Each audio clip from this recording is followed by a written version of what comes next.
Peace and love, everybody. It is your Brozo here. Another episode here with the Polkadot Rabbit Podcast. And today we have a very, very special guest. You might have seen him. If you've seen some of our lectures, you might have seen the good brother come out and talk about health. He's specifically as a chiropractor. And in my book, well, first off, let me say, if you haven't already, go to yourbrozo.com, pick up Bicultural Living and Leaving the World of Illusions, and my new book, which will be released officially next month, Embracing the Sun Cycle as a Non-Ether Being. Go to yourbrozo.com, check those out. Let me get back now.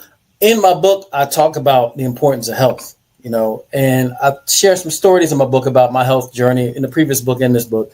And one of the things I learned years ago from my good friend, Dr. Jason, y'all might have seen him previously as well. He's a chiropractor as well. But what I ended up doing is I only went to one doctor for the longest time, and that was a chiropractor.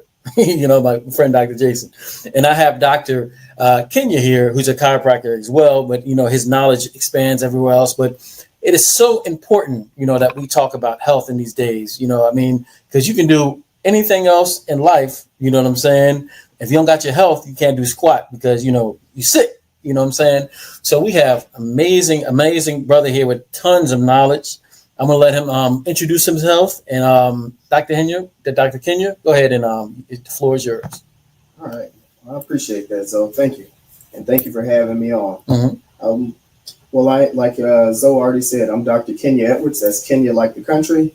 I'm a chiropractor here in the state of Georgia in Metro Atlanta. And I talked to Zoe, and we've talked about health a number of times. And one of the things that he asked me to speak about was just health in a general sense. He mentioned that, if you don't have your health, you don't have anything. You can make all the money in the world, focus on, building and stacking. But if you don't actually focus on your health, you'll spend all of that wealth in order to regain your health. And so one of the things that we'll talk about is some simple things that we can be doing on a daily basis in order to maintain our health and to build our health. A lot of times we think like if we have a complex problem, then we think it takes a complex solution. And sometimes it's actually a simple solution. It's just something that we have to do on a consistent basis. And so we're going to actually, take a step back and get back to some of the basics that we could be doing in order to maintain our health. And so if it's all right with you, what we'll do is we'll just do a quick presentation. Mm-hmm. And instead of me talking to people and, talking them into a coma, what we'll do is we'll make it kind of interactive to where the viewing audience will actually have them kind of grade themselves as we go through. And that way they can actually see like how well of a job am I doing in terms of doing health building things in order to maintain my health or to build my health. And so the title of the presentation will be just that, a simple approach in complex times. All right. Go ahead. Okay. So we got it up. So on the, let's see, we are on the main screen, just the title. So go ahead and go on number 2. Yep. All right. Here we go. So in a world of information, we're living in an information age. And in a world of information, we can actually have information overload. And because of all the information coming to people, you don't know to go left, you don't know to go right.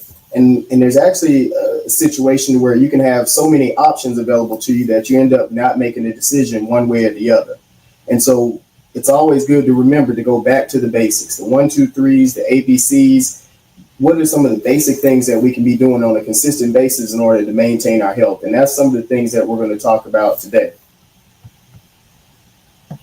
And so I usually like to start with a definition of health, because sometimes getting back to the basics of what are we actually talking about when we say health. If we were to ask 10 different people, we probably would get 9 to 10 different answers. But one of the definitions that I like to go with is the definition from the World Health Organization, or WHO. And one of the things that they say, and I'm actually going to read it so that way I say it verbatim, it says health is the state of complete physical, mental, and social well-being, not just merely the absence of disease or symptoms. And so most of us think, well, if I don't have a cough or, I'm not hurting, then that means that I should be in pretty good health. Mm-hmm. what usually happens is that anytime we have an underlying issue, it's something that happens over a long period of time. And so, someone who, say, for instance, is diagnosed with cancer, when they get that diagnosis, the cancer didn't just start then. The cancer is something that's been going on for months, years, and it's been developing as we go. And so some of the things that we're going to do we're going to talk about from a preventative measure is to actually counteract some of those things that can be happening like underneath what we're actually doing. Another thing that I like to talk about, to be very clear, is that, even though I'm a doctor, I help patients in office, I always want to be clear that the only healer is actually the body. The body is the only healer that there is. Now, as a doctor, I say my job is in order to help the body to do what it naturally does and try not to interfere in that process as much as possible. And so, whether that's a chiropractic adjustment, whether that's soft tissue manipulation, whether that's nutritional support, all of it is in order to help the body to actually do what it's naturally designed to do. One of the ways that we know that the body is actually the natural healer is if you even think about a medical procedure like an organ transplant. The doctors can do everything that they want to do, but the body still has to accept what actually happened. We've seen it several different times where people have an organ transplant and then the body rejects that organ. And so that alone lets you know that the body has a certain intelligence and it actually makes a decision on how everything goes. And as a chiropractor, that's one of the things that I know, that all I'm doing is facilitating the healing that the body naturally does. And so knowing that we all have a natural healer within us, then we have to do things in order to help the body along. The body naturally heals under the right circumstances. And so our goal is to create the right environment in order to help the body to heal. And so what we'll do is, we can go on to the next one. Number 4, health score, right? Yep, the health score. So what we'll do is we'll actually do kind of a self-assessment. You can be honest with yourself because nobody's going to see it but you as we're kind of going through the presentation. So you don't have to say, I'm a 5 out of 5 just because we're doing the presentation.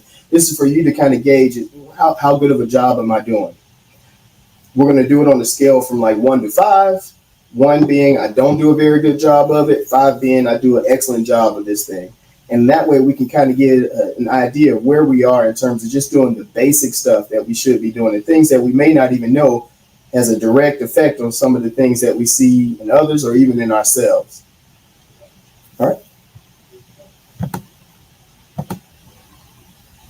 And so we'll go through maybe the first 4 or 5. And so that way we can kind of get a rhythm. I'll talk a little bit, then I'll give you a chance to kind of think on it and then kind of self score yourself. Is that okay?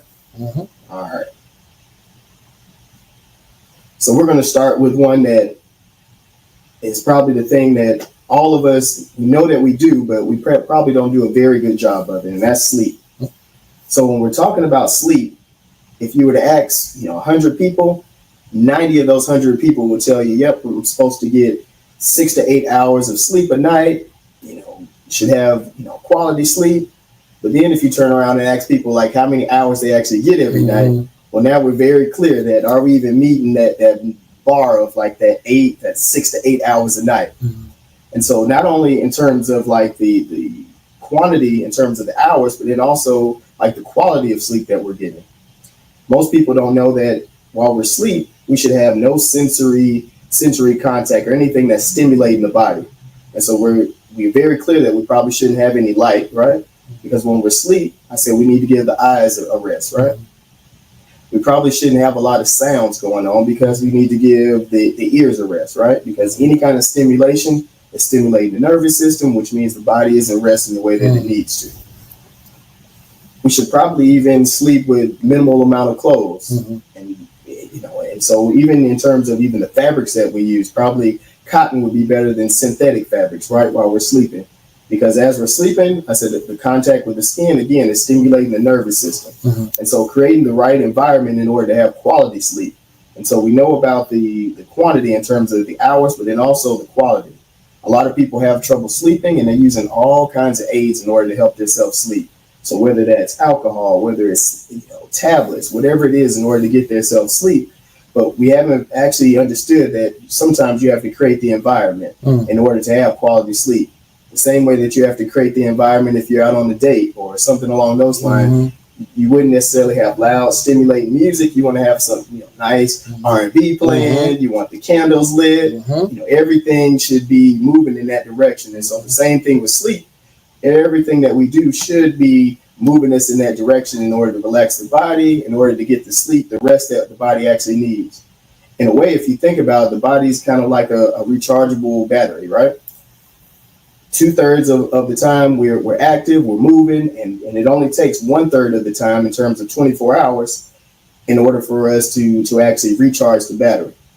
But if we aren't using that 1/3 of the time to properly charge it, it's as if we were plugging up our phone and we only charged it to 50% and we're using it. Before we get to the end of the day, boom, it's got the red indicator letting us know that the battery's low.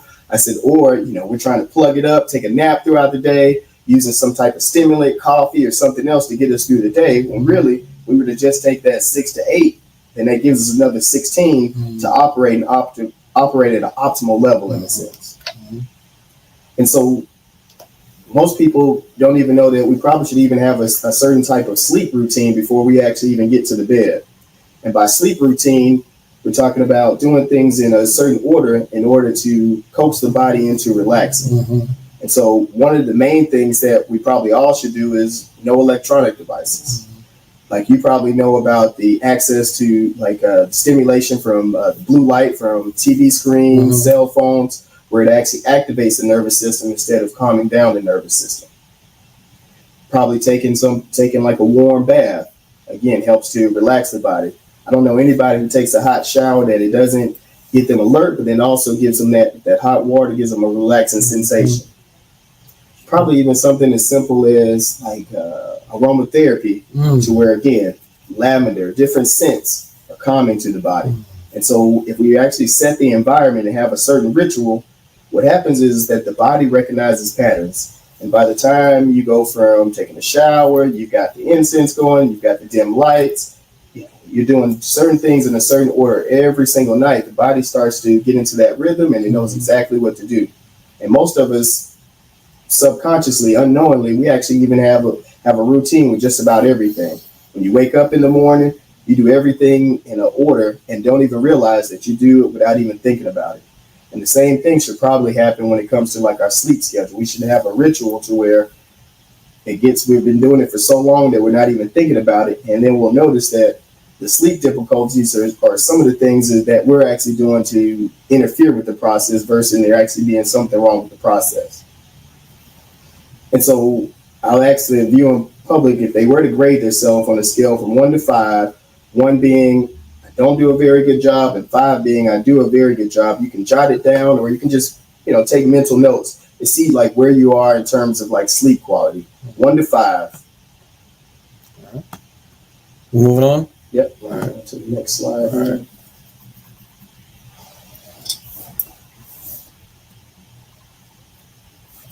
Okay. Which one? Are we on the baby sleeping or the people holding hands? So the baby sleeping would be sleep. So now we're moving on to meditation. Okay. All right. Gotcha. So the next thing that we can do for health, meditation. Like we've all heard of it. We all know that there are benefits, but specifically meditation. I would even go so far as to say that prayer is a type of focused or guided meditation where we're pulling back from the active world and going to the internal world. One of the things that I usually teach when I'm teaching beginners or someone who's not familiar with meditation, I tell them, don't worry about the books. Don't worry about memorizing different phrases or concepts. Something as simple as focusing on the breath. We do 11 breath meditation where you're basically taking 11 slow, deep inhales, exhales in order to relax the body. There are tons of articles, research on meditation that actually shows us that with meditation on a daily basis, they've been able to lower blood pressure, been able to help reduce anxiety and depression. I said with meditation, even be able to help people to focus better. It's simply understanding that sometimes in order to gather ourselves through meditation, it's a simple taking time back from the active state and actually going into a more passive state where we're focusing internally instead of externally. So in terms of meditation, we'll do the same thing that we did with sleep. We're going to grade ourselves in terms of like how much downtime do I have? Something as simple as, do I sit still where I don't have any electronic devices? I don't, I'm not engaging in conversation with anybody in the external world. Like how many minutes or how much time throughout the day am I actually going internal and just focusing outside of sleep, because that is an internal process. Yeah. But when am I actually pulling back from the external world and actually just focusing and giving myself to connect with the divine within? It's so interesting you say that, because like I know that the way my lifestyle is, once everybody's around, gone from me, and I have that time, it's like that's the time that, the meditation, that's like the downloads pour in, everything pours in, and like you're able to look at life, look at your day in a different perspective, look at what you're dealing with in a different perspective, Yeah, and it that meditation, it like sets the tone for the day if you can do it at the right time, for me at least. You know what I'm saying? There we go. Yeah. No, I'm glad you hit on that, because even from like an Asian bodywork standpoint, that's one of the things that they talk about when you're talking about like the Tao, is that you've got the positive, negative, and then the neutral. Like if you see the yin and yang, most people are very clear. The white and the black represents the masculine and feminine, or the positive and neutral. But what most people miss is that the line that actually intersects and goes around is actually representing that neutral, where it's not active, it's not passive, it's that neutral state. And that's where the meditation part comes in, to where we're not thinking about anything, we're not doing anything, we're just being. And it's one of those things, I think, like our ancestors actually were more tapped into it than we are in a modern sense, because they would do something as simple as sitting on a porch and sitting in a rocking chair. And they would look like they're wasting time, but that's when they were getting those downloads that you talked about. Just kind of connection and just being and allowing it to come to them instead of them forcing it in a sense. And I think that may actually even, we talked about sleep, but that may actually even help us in terms of connecting to goals and actually getting focused in terms of what we're actually doing in our day-to-day, just finding that quiet time. And we're not talking hours, we're literally finding minutes throughout the day where we're actually slowing down and going internal. I think, like from a religious system standpoint, I think that's why you'll actually see in some religion systems, it's actually inserted into the daily practice. Like if you look at Orthodox Muslims, you'll actually see that throughout the day, they have pauses where they actually pray. If you think about it, even if somebody's not religious, if they were just to have those scheduled pauses, morning, noon, evening pauses, where they just pull back 5 minutes, took some deep breaths, just imagine like how much focus we could actually have, how we could reduce our anxiety, how we could actually even tap in and actually get insights, downloads in a sense. We just paused throughout the day periodically in order to give ourselves time. Very much so. That's a very good point. Yeah. So like if the viewing public, as they're going through, if they would actually think, on a scale from 1 to 5, 1 being I don't do a very good job, 5 being I do an excellent job of it, kind of grade themselves on just that, pulling back, going within, like how frequently or how well am I doing the job, a good job of doing the meditative part. Going on? Yeah, let me pull it up here. All right, so manipulation, right? Yeah, manipulation. Right. This is my favorite part. Oh yeah, this is my favorite part, because I'm gonna tell you, boy. When I first got my first adjustment, because I do a lot of sports. When at that time, and I talk about my book, the first time I had an adjustment. Right. I was doing jiu-jitsu, karate, and I was playing baseball. You know what I'm saying? This was my early 30s, And when I tell you, a quick story, how chiropractic saved me numerous times. I was playing baseball one time, right? And I threw the ball, right? And I was pitching, and my neck just I was quick, you know what I'm saying? And I don't know what's wrong with me, right? I was regularly going to a chiropractor at the time, in Midtown. So I went there, he adjusted it, and I heard it adjust back. I felt it adjust back, but I still had a pain because I still had pain because of it adjusting back, you know what I'm saying? Like out back, but I was able to pitch that next day, a whole game from being adjusted. That's just a small part of, how so many ways being those manipulations saved my life, man. You know what I'm saying? Like so many ways, man. So y'all people out there, If you don't have a chiropractor, you need to get one. And if you in Atlanta, in this area, in the Stonecrest area, come see Dr. Kenya. He gonna get you straight on numerous levels. But go ahead. But yep. No, you just gave a great segue into manipulation, and that is just it. On a regular basis, the body builds up tension. I said, and the body, just like most things, has a threshold that after a certain amount of tension, we start to have issues. You talked about it in terms of a throwing motion. Too much tension threw everything off. Mm-hmm. I said, and you need someone to help the body along, reset. You have misalignments. You want to get everything back into alignment so it flows properly. Mm-hmm. And so that is, if someone had to sum up what chiropractors do, that is exactly it, keeping the body in alignment. But if you think about just about any kind of body work, whether we're talking about massage therapy, again, manipulation of the physical body in order to release tension, to relax it, bring the body back to homeostasis. So like we were talking about manipulation once before. And so when we talk about manipulation, we're talking about manipulation of the physical body, but then there's also the energetic aspect of the body. Now, when we're getting into like acupuncture, acupressure, we're getting into Qigong, Tai Chi, Reiki, we're talking about the energetic aspect of the body. And the energetic aspect is kind of the connection between the physical nervous system and then the organ systems, that type of thing of the body. And so it's more subtle. And so, here in the West, I said we only deal with what we can actually put our hands on. Mm-hmm. So if it isn't the physical nerves, if it isn't the physical organs, the muscles, the ligaments, tendons, then it doesn't exist. Or if we can't measure it, then it doesn't exist. Mm-hmm. But they actually have studies where they've actually now been able to measure like the acupuncture meridians, and they found that the acupuncture meridians are actually folds in the fascial tissue, and it operates very much like fiber optic cables, to where it's actually light that's actually being transmitted. So, the Chinese were not necessarily wrong. They just didn't necessarily have like the tools in order to measure it. And so, I'm telling you, man, it's interesting you say this, man, because I got a little story, if I can, for a second. Hurt my foot in karate, right? Okay. Kicking, right? Foot, toe, big right toe jacked up, right? Walking on it, looking all crazy, walking like Fred G. Sanford, you know what I'm saying? So one of the karate guys was a doctor. He did acupuncture. Sat there, he said, put your foot down, right? He took the pins out, right? And I'm telling you, when he started putting the pins in, blood started coming out, but it didn't look like normal blood. You know what I'm saying? It looked like some other, looked like Kung Fu, mustard blood, you know what I'm saying? From the Kung Fu movies.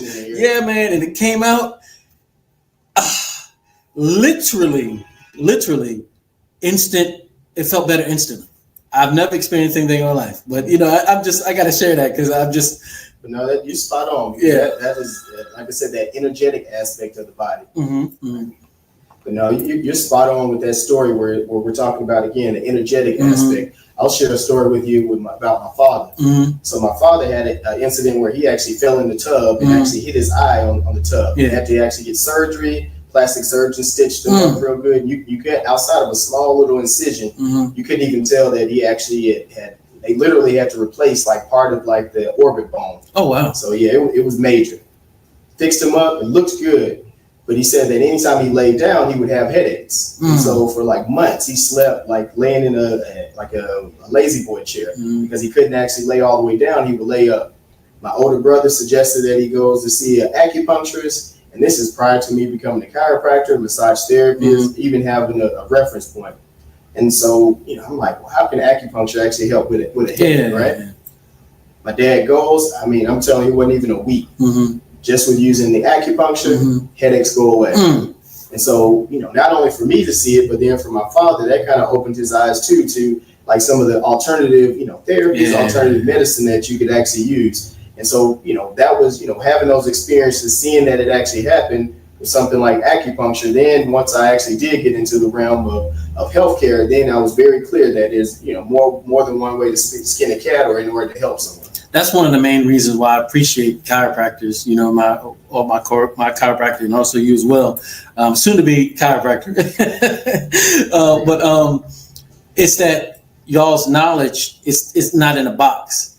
It's very open to other areas, you know what I mean? In which, like all the chiropractors I've known, if you have a nutritional questions, it can be answered, to a certain degree. Mm-hmm. If you got something about, overall health, it can be answered. You know what I mean? It's just very knowledgeable. That's when I really, really got to the point in which I only had to go to one. I had a karate fight, right? Tournament years ago. I got hit in the head, right? Went to my chiropractor and I said, something wrong. I keep on seeing these lights and all this kind of different stuff. Like he said, he's talking right, you got a concussion. You know what I'm saying? He was able to tell me, like, just through his knowledge of whatever he knew, he was spot on, man. You know what I'm saying? So continue, please. Yeah, but that's correct. That's taking a more holistic approach. Yeah. And anytime, not even just for doctors, but people, I say we don't come into any kind of profession or specialty as an empty slate. You bring all your life experiences, anything that you've done. Yeah. So, for instance, like I'm a chiropractor, but I was a massage therapist before. Yeah. I was a business owner before, and so all of that comes with me. Practicing Tai Chi, Qigong, you bring all of that with you, and then that kind of gives you more of a overview on actually what health actually is, and then how you can actually help people specifically. Yeah. But even with that example you gave with him actually being able to know that it was concussion, like he's seen it in some aspect. Not he's a football player. There you go. Not just in a chiropractic sense, but he brings his whole experience. And that's kind of the approach that we take in office. We take more of a holistic approach where we do like the biomechanics in terms of the chiropractic care, the massage therapy, the physical therapy, occupational therapy. But then there's also even like the nutritional part of it, which we can speak, hours on just that, on making sure that we're giving the body the raw materials that it needs. And then even in terms of the energetic aspect, using we use cold lasers in the office, things of that nature, even like different types of more subtle bodywork techniques in order to help give the body, what it needs in order to become more in a line, and now people can actually function better. And so, so that manipulation of the body is key on a regular basis, even if it's something as simple as getting a massage once a month, of where you pause, manipulating, stretching, pulling, giving the body what it needs in order for it to reset. I'm happy I came to you because I need to get back on my massage and therapy, so my adjustments. So this is definitely getting me, in the right mindset. So I'm excited to get on the table. All right, there we go. We're going to the next one? Yeah, we're going to the last. Exercise. I think the last one was exercise. Exercise, yeah. It's not the last one, though, unless... Yeah, we'll pause it because I think the next slide after that is like a pause that I've got in the presentation. So that way, like if I was doing a presentation, we would pause, people will be able to talk, and then we come back and do like a Q&A at the end. Okay, so I have exercise here. Okay. Let me know when you're ready. Go ahead. Yeah, it's running, so go ahead. Oh, okay. All right, so we've talked about sleep, we've talked about meditation, we talked about manipulation of the body. Another thing that you can't talk about it enough is exercise. All right, so we've talked about sleep, we've talked about meditation, we've talked about manipulation of the body in terms of chiropractic care, massage therapy, physical therapy, occupational therapy, and even some of the energetic techniques. But another aspect that we can talk about and we can grade ourselves on is exercise. And probably instead of calling it exercise, you probably should call it physical activity. If you think about it, if we were to go back, one generation or two generations, our grandparents, there was no such thing as LA Fitness. There was no such thing as an anytime, 24-hour fitness, Planet Fitness, any of that. So what did they do if it wasn't a gym, right? Well, they kept the body physically active. Body in motion stays in motion. And so whether it was working in the field, whether it was working in a factory, the body was constantly in movement. So it's lubricating those joints, keeping everything moving. Like recent research has actually even shown this, is that the muscles aren't just for strength and endurance. The muscles actually are directly tied to the hormonal system and the endocrine system. And so something as simple as moving the body, keeping the muscles healthy, keeping them strong actually helps in terms of balancing like blood sugar levels, helps to balance out like blood pressure issues. And so before we even get to the medication, just keeping the body physically active, keeping the body tuned. Another aspect of exercise is that when we're exercising, we're keeping the muscles strong, and the muscles actually help in terms of keeping the joints together. What happens is if the joints don't stay together the way they're supposed to, Then we start to get misalignments in the joints, which chiropractors call a subluxation. And those misalignments over time starts to cause erosion in the joint. Now we're talking about arthritis and other different issues with the joints. And so when we talk about working out, most of the time we talk about it like, oh man, I need to work out because I know it's better for me. But when you actually get down into the science of it, I said it across the board, physical exercise is good for you. I'll give you even another example because we talked about sleep. If most people knew that if they actually exercise on a regular basis, that it would actually improve sleep, where it actually helps to get the circadian rhythm together. Exercise actually even helps in terms of meditation, to where, because you've gotten the body to where it gets to its peak levels in terms of energy levels, and then the drop down, even getting into a meditative state is a lot easier in terms of going from focusing on the external world to focusing on the internal world. I said, even in terms of manipulation, a lot of the misalignments in not only the spine, but then the other joints of the body come from the muscles, the tendons and ligaments not being strong enough and not being resilient enough to hold the body together. And so that's where on a regular basis, we should be working out. And as the older we get, we definitely should be working out, because we know that the body starts to degrade as we get older. We start to have degeneration. And the easiest way to not only keep the body together, but then also keep the brain and the nervous system together is that physical activity. Because again, it has a direct correlation on the hormonal system, the nervous system. I said, so working out on a regular basis, and we're not necessarily saying that people have to be gym rats where they're going 7 days out of the week, but we're talking about on a regular basis. If nothing else, you're doing a 15 to 30 minute walk. That's what I was going to say. Anyway, you answered my question. Walking. You know what I'm saying? Like, I remember I stopped working out for a while because of numerous reasons. I started to get back in it. The way that I got back into getting back in exercise was just walking. That started me just moving on the treadmill. And next thing you know, I'm in the gym. I was walking outside first, and then I went to the gym. I took it slow, getting back into working out. You know what I'm saying? Because I used to be a gym rat, but just that simple thing of walking. I tell people all the time, just walk. If you can't do anything, just walk. Keep it moving. You know what I'm saying? So I'm happy you said that. That's one of the most underrated exercises that somebody can do, because it doesn't require any talent. You don't have to be strong. You don't have to be fit. It's like it's one of the first movements that the body's actually learned. I said, if people even knew like the effect that walking even has on the nervous system, where we have the cross crawl effect, where we know that we've got the two hemispheres of the brain, the left and the right. If most people even knew the effects of walking that it had on the nervous system, in terms of knowing that when we walk, we have what's called a cross crawl effect, where the right hand and right and left leg go together, and then opposite go together. So we're walking.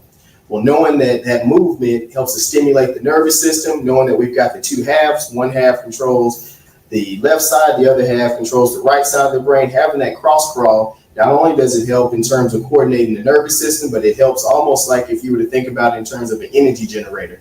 Just walking on a regular basis, and especially if we're talking about walking outdoors, now you're getting all the added benefits of natural sunlight, you're getting the fresh air. You throw in, you're walking through a path where you got a wooded area. So now you're getting higher levels of oxygen content. You're getting the essential oils from the plants. Even just the stimulation of the color green helps to stimulate the body. That it naturally has a calming effect on the body, where it reduces anxiety, reduces depression.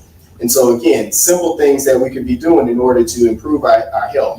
And so, we're talking about it in terms of, just very general, but if we were to actually break it down and get into aspects of working out in the morning, how that affects the circadian rhythm, how that has an association with sleep, understanding that if, anytime we don't get enough sleep, how that has a domino effect where it starts to affect the immune system, starts to affect the hormonal system. If someone is trying to do weight loss, they can be doing all the exercise they want. They can be switching up the diet. But if you're not getting proper sleep, it throws off the whole thing. I said, if we were even talking about weight, if we were talking about if someone was trying to put on muscle mass, if you're not getting enough sleep, the body can't detox the way it's supposed to. It can't actually put the amino acids the way it's supposed to in order to build the protein, to build up the muscles. And so in a way, it's like we're hustling backwards by just not doing those simple things, getting enough sleep. Go ahead. So, like, because of my schedule, like, I'll do like karate at night, and sometimes I work at night. But the thing is, even if I do it earlier in the day, it's like that energy bar that you were talking about earlier. I know it's depleting. You know what I'm saying? Depleting. But like, if I'm switching now to working at night, which I'm doing now, I still go to sleep good because like I might be up a little bit because of the adrenaline or whatever the case may be. But as soon as I get back to the house, like you said, take a shower and stuff, then it's going down.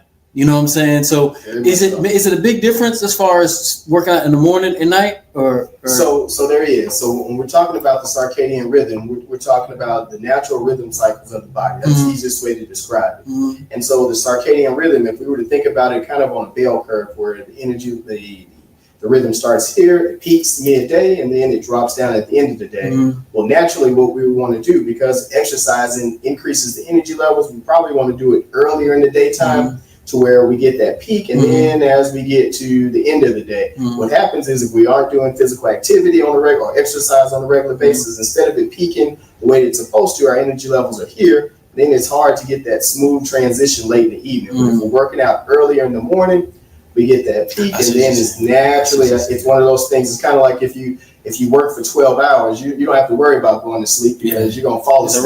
It's a wrap. But very much so. But yeah, if there was a ideal setting, we would wake up, you drink a glass of water, maybe like some lime or lemon. You would exercise. Like me personally, I exercise on an empty stomach. Some people have a small meal or with protein, something along those lines, but I usually do it on an empty stomach. Part of the reason I do it that way in order to control the blood glucose levels. That's probably something that I should even mention about exercise is that if somebody has diabetes, if their doctor hasn't told them that they have to actually do exercise and physical activity, they're doing them a disservice. I'll tell you why. One of the primary areas in the body that actually stores blood, the glucose from the blood, is in the skeletal muscles. And so as we work out, we're burning that glucose. The body has to take the glucose stores from the blood and then put it back into those skeletal muscles. But if we're not working out, we're not doing enough physical activity, what happens is if you think about the muscles almost like storage, if the storage is full, where does the glucose go? And so it stays in the blood glucose levels rise, we start to have issues. And so if they're not telling people that they should be doing physical activity, they are doing them a disservice. We talked about the sleep. If you're not getting that 6 to 8 hours, again, that's how the body does a lot of the detox processes. That's how it actually makes new cells, gets rid of waste. If we're not giving it that amount of time that it needs, I said, then what happens over time, the body becomes toxic, and we think that it's an autoimmune issue. We think that it's X, Y, and Z, and a lot of it is we're just not doing the simple things on a regular enough basis. All right, that's good, man. Walking is a lot, man. Good gracious. Very much so. Exercise, walking. Okay.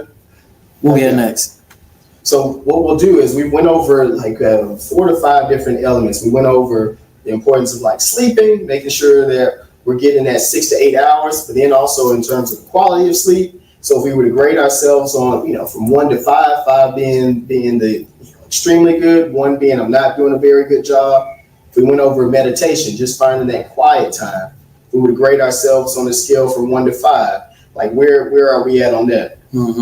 If we were to grade ourselves in terms of manipulation of the body, whether it's getting massages, chiropractic care, whether it's acupuncture, if it's physical therapy on a regular enough basis where we're manipulating and keeping the body in alignment, like where are we at on the scale from 1 to 5? And then if we actually look at exercise and physical activity, like where are we at in terms of on a scale from 1 to 5? I'm doing a good job in terms of the exercise aspect or not so good of a job in terms of a 1. If we were to take that, out of a score of 20 and actually grade ourselves, like where do we land? I said in terms of the max we could actually get was 20. And then what we'll actually look at is which one of those 4 areas that we just talked about is the lowest. And that'll probably give us a good starting point of where we can actually start in terms of taking, very small steps but actually getting big gains. And so, for instance, if it's something as simple as I'm not getting enough sleep, like what can I actually do in order to increase the quantity of the sleep, but then also increase my quality of sleep? So, like, is it making sure that I'm wearing all cotton when I'm sleeping, making sure that I've got a nice sleep routine, or that any activities or meetings that I cut it off at 8:30, so that way by 9:30, 10 o'clock, I can actually decompress and get the quality sleep that I need in order to be my full self the next day. Okay. All right. So next slide. Yep. We can go on to the next slide.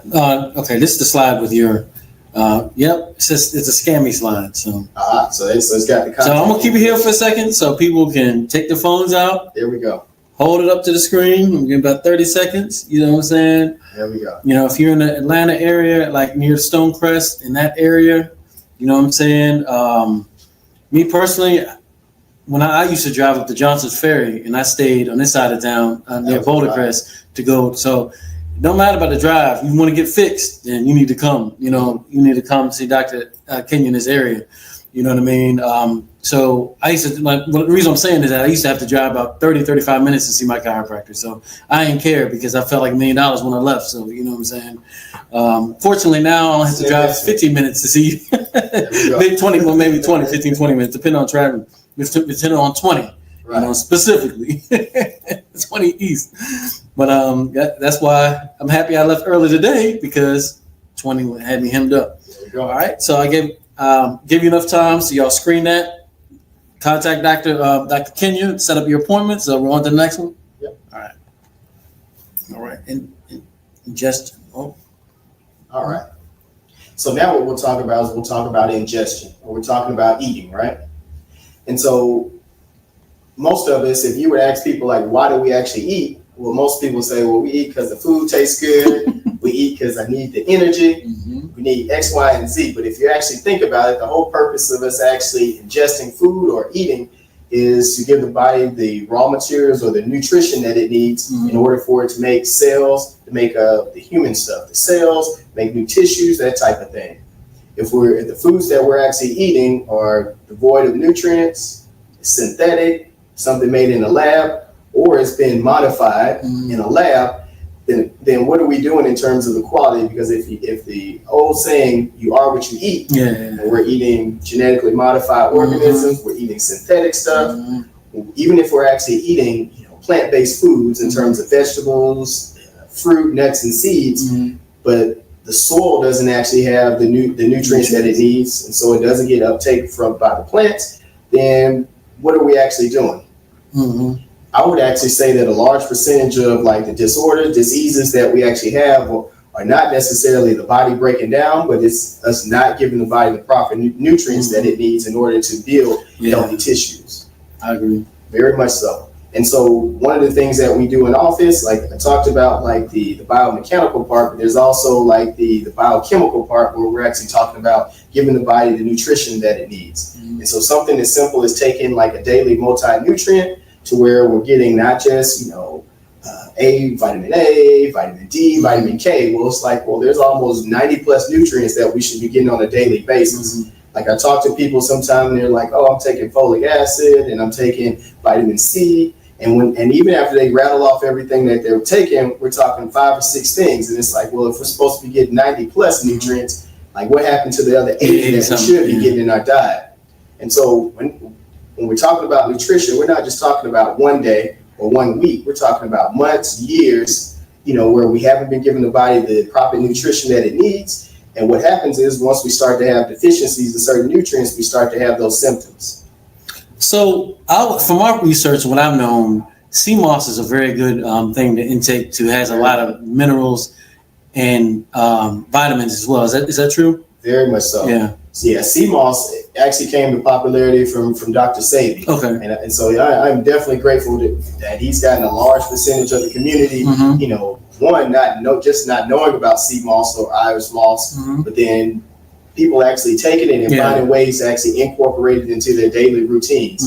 And so with sea moss specifically, I say you're getting like 70 to 80 of those 90 nutrients that you should be getting from your diet just from the sea moss alone.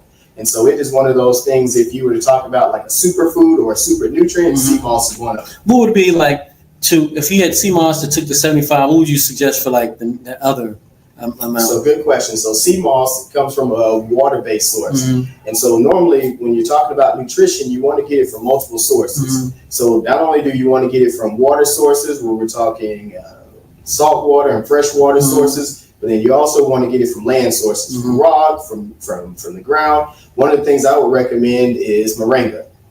Okay. So moringa is native to West Africa, native to India. But if you want to actually get that complete, nutrition, you would get something like moringa, where Now that actually has 75 to 85% of those 90 nutrients that you need. Having both of those together, you're getting closer to a full spectrum.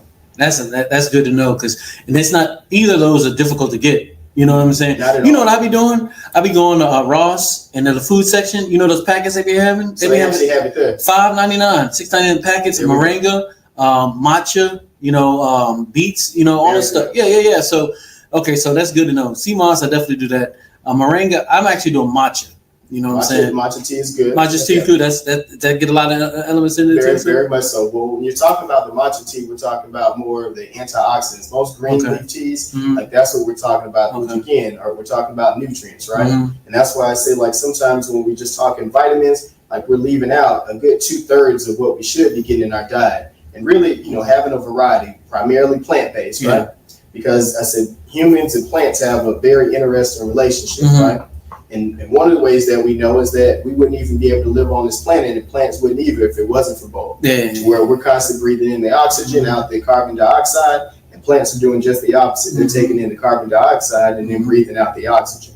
And so if that doesn't give you, some insight that there's an intricate relationship, I don't know what would. But literally plants, one of the reasons that, like, all of our supplements with Simple Temple supplements are plant-based is that plants help to take, like, the raw minerals that are in the soil, convert it into a digestible form. So whether we're talking iron or any of the other, like, minerals, it converts it. And so when we consume the herbs or the plants, now we're actually getting those minerals in an absorbable form. Wow. Like, a lot of the minerals and different nutrients that we get through synthetic or packaged goods are actually in a form that's not absorbable by the body. Like, I'll give you an example. We'll take, like, something like cereals, right?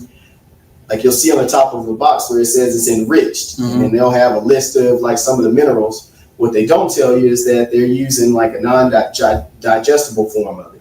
And so what they would take, if they say, for instance, if it was iron, they would take literally metallic iron, shave it down into powder form, and then put it into the grains when they're actually making the cereal. And so you probably see, like, different videos online to where people, they'll take the cereal, they'll wet it, and they'll use magnets, and you can actually see, like, the little shavings from the metal. I'm not sure why people think that, if they say you need iron, they're actually talking about iron shavings. But if you actually get it from a plant-based source, where the plant's already converted into a digestible form, so that you can get the high levels of iron. Like, for instance, we're going to actually have a new product that's called Iron Plus, and it's coming directly from a plant-based source. And so now, like, most people who take things like iron pills, where they have, like, the constipation, they're all bound up. Well, when they actually take the Iron Plus, because it comes from a plant-based source, different herbs that we use, they don't get the binding up of the gut where they're constipated. But then what happens is, because it's in an absorbable form, I said they'll know within a week's time that, like, that energy levels increase. And then, especially if they're taking it for 90 to 120 days, which is how long it takes for the body to make new red blood cells, they'll actually notice that not only does energy levels increase, but they'll notice even in terms of changes in terms of, like, the menstrual cycle. And then even for some people, like, I have some patients that I actually made a special formula with that to where it actually helps to balance out, like, vaginal pH, the whole nine. Because there's certain beneficial bacteria in the vaginal canal that actually consumes the iron, and that's how it actually keeps the balance to where you have more of the beneficial bacteria and less of the non-beneficial bacteria. And so again, full spectrum 90, consuming those 90 nutrients is key. And so, a lot of times what happens is, if we have symptoms over here, well, somebody gets the medication for this symptom, but we never get back to the root cause of what's actually causing that symptom. A lot of times the symptoms are kind of like the lights on your car dash. It's flashing, and instead of just kind of, removing the light, and so that the light doesn't come on anymore, we might want to go up under the hood and see what the actual root cause is sometimes. And a lot of times, just giving the body the nutrients that it needs, I said it helps the body to actually do what it needs because it's getting the raw materials. All right, what we got next? Absorption, assimilation, right? Yep, we'll go with that. All right. So this one, we won't go too in depth on it. I said in terms of absorption and assimilation, because this will turn into a whole lecture into itself. And really, most of the topics that we turned into, we could literally talk about just one topic, and go down the gambit. But when we're talking about absorption and assimilation, so we talked about ingestion, meaning like what goes in the mouth and goes through the digestive system. But when we're talking about absorption, we're talking about what we're actually putting on the skin. Okay. So whether we're talking about lotions, creams, sunscreen, anything that we would actually put on the skin. And so even in terms of like the type of water that we use in our house when we're taking a shower, all of that is absorbed through the skin. So imagine that we have a situation where, there's chlorine, fluoride, all kinds of stuff that are dissolved in the water. We take a shower, it's hot. The steam isn't just water that's in the air. We've got the vapors from the chloride, everything else. And so all of that, not only are we inhaling it, but it's also being absorbed through the skin. And so when you think about it, like you have soaps or you have different lotions or creams, if you look on the back of that bottle, half of the ingredients, we have no clue what it is, right? Yeah. But all of that is being absorbed into the skin. And so long term, what effect is that having on our health? And so being more cognizant about like that absorption into the body, like what are we actually putting on the body, not just in it, but on the body, because all of it gets into the body, gets into the bloodstream. And when it's in the bloodstream, it goes everywhere. It's systemic. It isn't one of those where it just goes to, the left arm, it just goes to the heart. It goes everywhere. Just like smoking, right? Yeah. People talk about smoking, and we talk about smoking as if it only affects the lungs. But once it's into the bloodstream, it goes everywhere. So any kind of pollutants, any kind of toxins goes throughout the whole body. And so just being more mindful in terms of what are we actually putting on the skin. And the same thing we were doing with the other topics. If we were kind of do a self-evaluation 1 to 5, like, I don't do a very good job of what I'm actually putting on my skin, or I do an excellent job to where, I'm only using cocoa butter, shea butter in terms of topicals, things that are all natural. I said putting like the cocoa butter, shea butter actually gives us a lot of the healthy fats that we actually need, which are good for like the human cells. And so because in school, they tell us that the phospholipid bilayer, that phospholipids are fats, those healthy fats. So constantly placing that on the skin helps in terms of giving the body the fats that it needs in order to make healthy cells.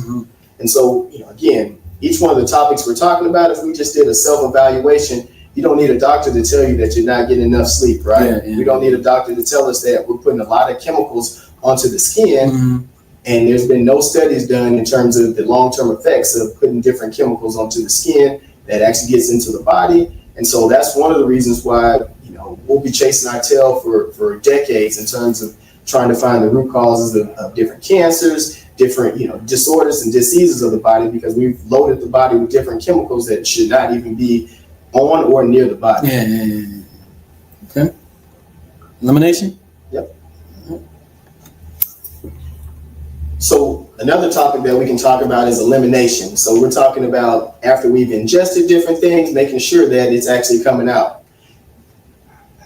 Yeah, this is one of those on that self-evaluation. It won't even take us long to know if we're doing a good job in terms of the elimination. Because if you imagine, if we're putting in 3 meals into the body, then we should be going to the bathroom a minimum of 2 times in terms of if I eat something in the morning time, something in the afternoon, around lunchtime when I'm eating dinner. I've put in 3 meals, and if nothing's come out, then that means we've got a backlog somewhere in the digestive system, right? This is also where we can even start to incorporate fasting into the diet, right? Where we're actually giving the body a break. If there's 365 days in a year, we're eating, on average 3 meals a day, not even including snacks and everything else. I said, we're talking almost 1,000 different times that we're actually putting food into that system. And that system is constantly working day in and day out. Even after we go to sleep, if we're eating late, even though we're asleep, the digestive system is still having to process through all of that food through the small and the large intestines. And so what fasting does, whether we're completely abstaining from food or, just being very selective about what we're consuming, we're taking a load off that digestive system and giving the body time in order to process that backlog, but then also giving it time to rest, be able to give the body to repair the intestine, the large and small intestines, to where a lot of especially when we're talking about gastrointestinal issues, a lot of in terms of leaky gut, that type of thing is because we have overworked the system. We haven't given it enough time to even go in and repair it. And so when it comes to fasting, like for instance, today is like the spring equinox, right? And so what I normally do is when the seasons change, I usually fast 3 to 5 days, where I fast the day before, the day of, and then the day after the solstice or the equinox. And we're familiar with the term like spring cleaning when it comes to the external environment, but we're not so clear about what it means for the internal environment. And the easiest way to be in tune with nature is if we actually did it every 3 months when the seasons change. Like we have the spring equinox. In June, we'll have the summer solstice. And doing it every 3 months, one, you have a quarterly pause that you're giving for the digestive system and for the body. But then also, I said, even from a goal standpoint, if we were to pause every 3 months and say, okay, I said that this was my yearly goal, where am I at? If at month 3 and month 6, we're checking in, we're very clear if we're actually getting close to that goal, not getting close to it. Do I need to modify some things to make sure that I'm actually getting towards it? And so whether it's health goals or whether we're talking about, business goals, financial goals, whatever it is, but having that pause is very similar to what we talked about with meditation, where we got the positive and negative, but then we also need that neutral where we're not doing anything at all. And so that fasting or focusing on like the elimination aspect is key. So it should be one of those things that we should be regular with the elimination, as regular as we are in terms of the ingestion. And then if it isn't that way, now we got to start switching up some things where we're increasing the fiber intake, increasing like the green leafy vegetables that almost act like scrubbers as it's going through the gut. And that's probably the easiest way. Like one of the things, especially when we're talking about the American diet, is that we consume too many carbohydrates, right? When we're talking about sugars, that type of thing. Anybody who's ever did any kind of baking or anything along those lines know that we've got the dough, right? Then when you bake it, we've got cakes, we got pies, whatever it is. Well, once we ingest that food, it actually goes back to that dough state because we mix it with water. And so if you've got a lot of dough or sugar in the gut, well, yeah, it's definitely going to get backed up, right?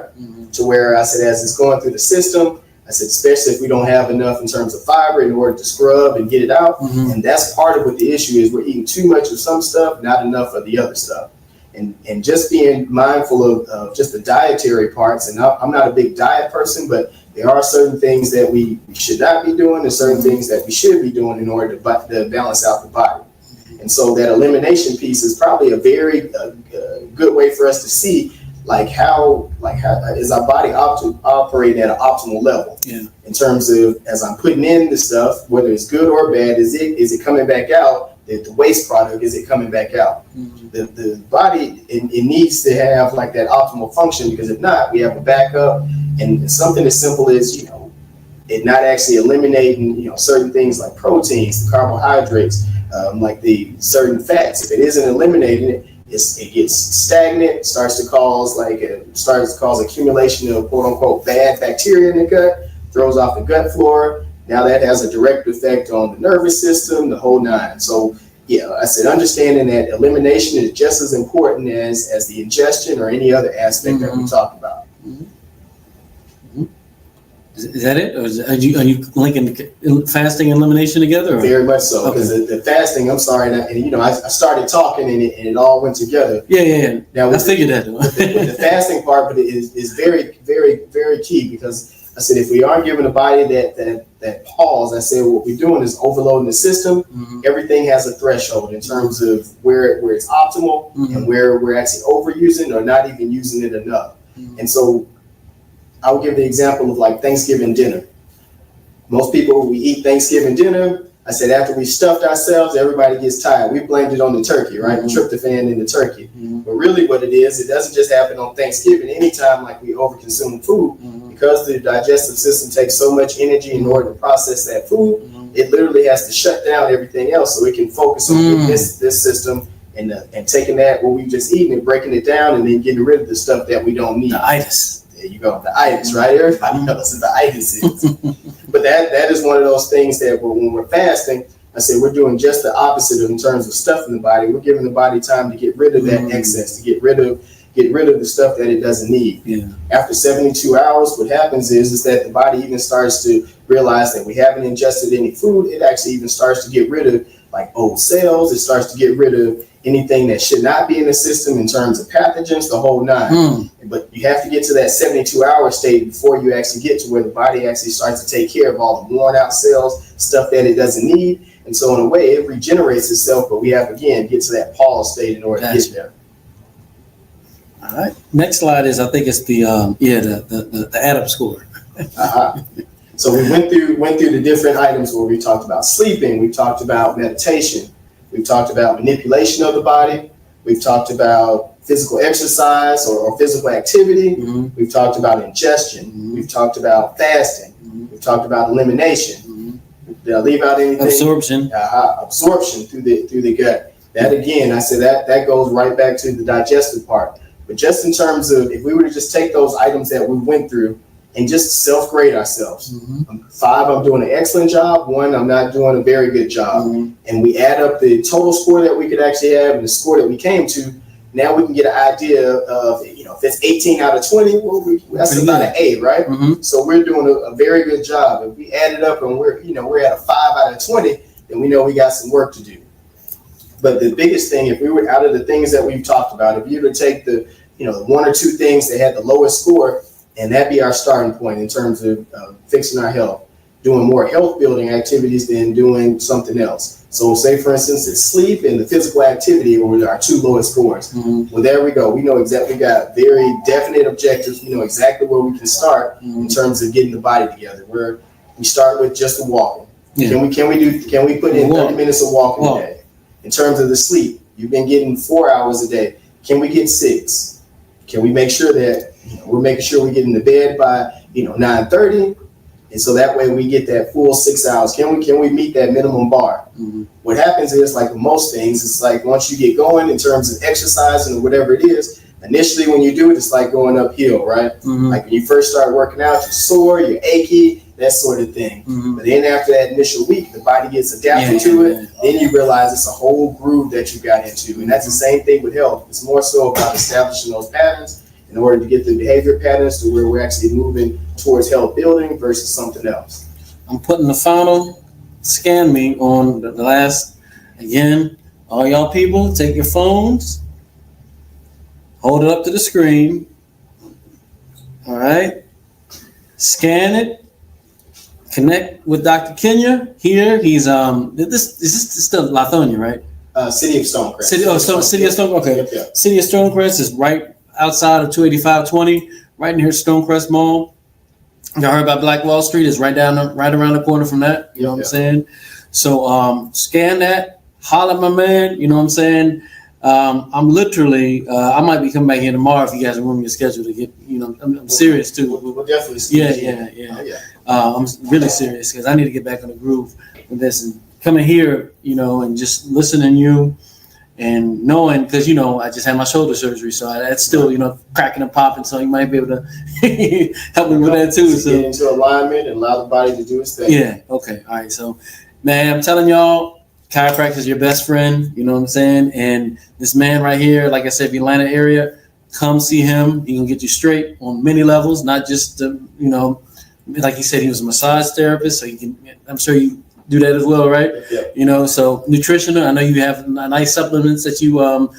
We have our own supplements, Simple Temple supplements. It's all plant-based. There you go. I might be snatching some of that from you too. So this was amazing talk, man. Like I said, man, and hopefully you'll be able to make the workshop to speak in the workshop as well. Yeah, and because I definitely want you to.